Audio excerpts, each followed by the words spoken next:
Ndoye Bane maa ngi nuyu waa Sénégal di leen ñaanal jàmm di leen ñaanal ak it mucc. waaw ak it mucc ak ko dégg. ak ko dégg waaw am na très important. Ana Bane maa ngi lay nuyu. waaw maa lay ziar sama waa ji ci loo ne. mbaa mu ngi dox. waaw moom mi ngi dox bu baax a baax di ziar Ndiaye moom Ndiaye mbaa mi ngi dox. ah maa ngi koy jéem a doxal de. xam nga yaa ngi koy yëg.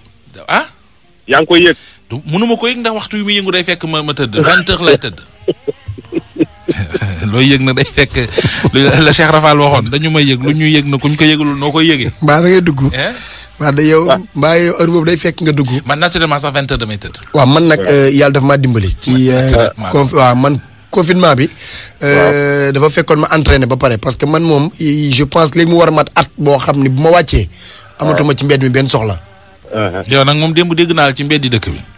waaw man moom ci mbedd mi laa dëkk man moom ci mbedd mi laa dëkk même su dul lii xew bi sax toujours man maa ngi ci heure yooyu ci sama heure la. ban neex la nga nag.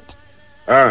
waaw ban parce que damaa xam ni mën nga génn dem ci yaa ngi dem ci couvre-feu bi après boo paree aw fi nga bëgg aw yëpp siyaar ñi nga bëgg a siyaar doo ko ñibbi. waaw fan lay aw. siyaar sa gars yi rek sa mbokku taalibe yi. te démb nag bi muy génn nag la ko sam la sol. ak relax xam nga yooyu muy ay loolu muy affaire kilifa mais baan nag encore une fois félicitations parce que am nga dëgg ci kaw ñëpp. ah waxoon naa leen mardi dara du yëngu. su lundi bi tàngee nii mardi bi dara du yëngu. kenn génnul. waaw ku mënoo lekk nen te door ko toj waay. fu affaire bi toj ñu sotti ko ci dëwli bi mu ni cas.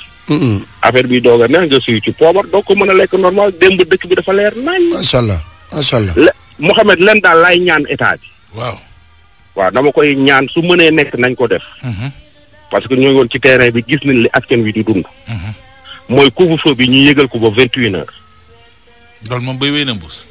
waaw mais mën nañ ci ñëwaat. parce que xam nga tey jii dañoo nekk ci dëkk boo xam ni ñu ci bari ci banlieue bi la ñuy ñibbi.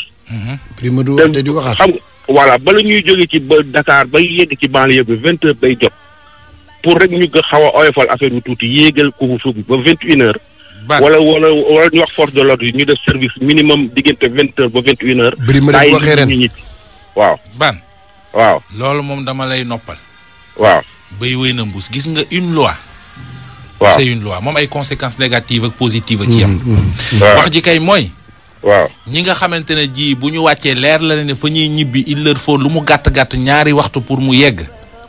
dañuy teel a jóg. dañuy anticiper seen heure. voilà ndekam fonctionnaire yi état bi la ñu réaménager seen programme ne leen dee leen xëy 9h. di wàcc 15h dëgg la de. waaw. mais rawatina keneen. ñun kay nañu góorgóorlu rek te muñ ko gis nga. lii fi nekk nii. waaw bu ñu defee sacrifice rek mu jóge fi. xam nga Afrique lu ko yàq waxuma sax. Afrique parce que li ma gis Côte d'Ivoire gis ko Burkina Faso yàlla bu mu yegg ci Sénégal. waaw gis nga. mais Afrique xam nga lu ko yàq. waaw mooy bala ñoo jëfe ndigal rek gis ki ñu koy tere. waaw. gàcce la sax ci ñuy mobiliser autant de takk der. pour nit ñi respecter couvre-feu bi gàcce la. pour suñu santé. waaw gàcce la c'est-à-dire toog leen seen kër. kenn warta génn dafaa waroon a yem. mais xëy na ni mu amee tan démb ci guddi fan yi di ñëw dina tane. non tey la nit ñi di gën a fatu di. kon baax parce que Ndiaye yaa ngi imaginer man ma jóge ba Hann Maristes ànd ak gendarme yi ba croisement Cambérène dajewuñu nit kuy dox nit. mais ban du question nit ñi police bi la ñu bàyyi xel wala dara de mais nit ñi dañoo conscient que ni. lii seen àdduna seen vie seen santé moo ci nekk.